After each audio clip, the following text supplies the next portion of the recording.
Hyderabad Dilsukh Nagar Chaitanyapuri PS పరిధిలో car బీభత్సం సృష్టించింది. ఎల్బీ నగర్ ఉప్పల్ రోడ్డులో వేగంగా దూసుకువెళ్తూ రాజీవ్ గాంధీ నగర్ కమాన్ను ఢీకొట్టింది. దీంతో రోడ్డుపై నడిచి వెళ్తున్న ఓ వ్యక్తి స్పాట్లోనే ప్రాణాలు విడిచాడు. కారు పూర్తిగా ధ్వంసమైంది. కారులో ప్రయాణిస్తున్న వారిలో 7గురికి తీవ్ర గాయాలయ్యాయి. అయితే ప్రమాదానికి గురైన కారు చౌటుప్పల్ ఎంఆర్ఓ హరికృష్ణ పేరుతో ఉన్నట్టు గుర్తించారు పోలీసులు. అయితే చౌటుప్పల్ ఎంఆర్ఓ కొడుకు సాయి కార్తీక్ తన తండ్రి కారు తీసుకుని స్నేహితులతో కలిసి ఓ బర్త్డే పార్టీకి వెళ్లారు. ప్రమాదం జరిగిన సమయంలో సాయి కార్తీక్ తాగి డ్రైవింగ్ చేశాడని సమాచారం.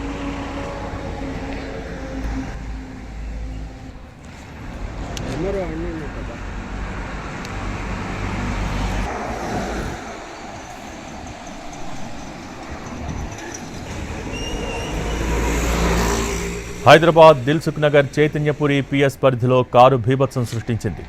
ఎల్బీ నగర్ ఉప్పల్ రోడ్లో వేగంగా దూసుకెళ్తూ రాజీవ్ గాంధీ నగర్ కమాన్ను ఢీకొట్టింది. దీంతో రోడ్డుపై నడిచి వెళ్తున్న ఓ వ్యక్తి స్పాట్లోనే ప్రాణాలు విడిచాడు. కారు పూర్తిగా ధ్వంసమైంది. కారులో ప్రయాణిస్తున్న వారిలో 7గురికి తీవ్ర గాయాలయ్యాయి. అయితే ప్రమాదానికి గురైన కారు చౌటుప్పల్ ఎంఆర్ఓ హరికృష్ణ పేరుతో ఉన్నట్టు గుర్తించారు పోలీసులు. చౌటుప్పల్ ఎంఆర్ఓ కొడుకు సాయి కార్తీక్ తన తండ్రి కారు తీసుకుని స్నేహితులతో కలిసి ఓ బర్త్డే పార్టీకి వెళ్లాడు. ప్రమాదం జరిగిన సమయంలో సాయి కార్తీక్ తాగి డ్రైవింగ్ చేశాడని సమాచారం.